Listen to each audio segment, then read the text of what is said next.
What if I told you that you could grow healthier, more vibrant plants without fertilizers, pesticides, or even watering as much? Sounds like magic, right? But it's not. It's called electroculture gardening. And while it might sound like a sci-fi experiment, some gardeners swear it's the secret to lush, thriving gardens. But is it too good to be true? Stay with me to uncover the truth about this electrifying gardening trend and find out if it's the breakthrough you've been waiting for or just another internet fad. Electroculture gardening is a method where electricity is used to stimulate plant growth. It's not new. In fact, it's been around since the 18th century when scientists began exploring how electromagnetic energy could boost crop yields. Today, it's making a comeback as gardeners look for sustainable, cost-effective solutions. But what exactly is it? Electroculture involves using simple tools like copper wires, antennas, or coils to harness natural energy from the Earth's magnetic field in the atmosphere. Advocates claim it enhances soil health, speeds up growth, and improves yields, all while reducing the need for traditional gardening inputs. I know what you're thinking. Electricity and dirt? Isn't that how Frankenstein's monster was born? Don't worry, no lightning bolts or creepy experiments here. Let's dig deeper. What's the science behind it, and does it actually work? On one hand, there are scientific studies and anecdotal reports supporting electroculture.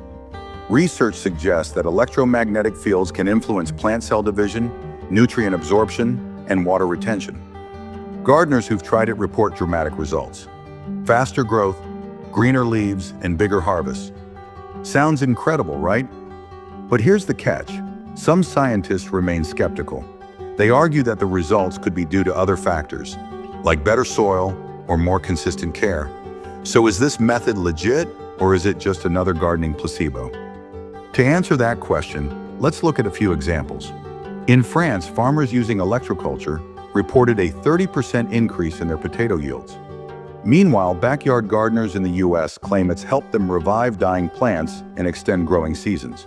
But not all experiments have shown success. Some gardeners have found little to no difference, raising questions about consistency. Is electroculture just hype, or is there a missing ingredient to make it work every time? Pros and cons. So what's the verdict?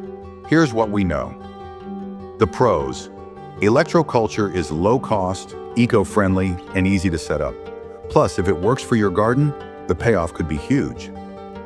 The cons. The results aren't guaranteed, and the science is still catching up to explain the variability.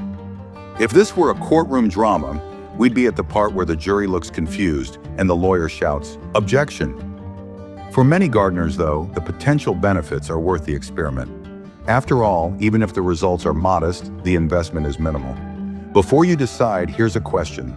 Would you like to learn how to set up your own electroculture antenna and test this method in your garden?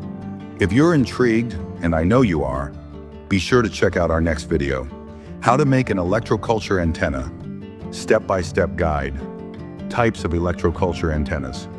Who knows? This might just be the gardening revolution we've all been waiting for. But there's only one way to find out. See you in the next video.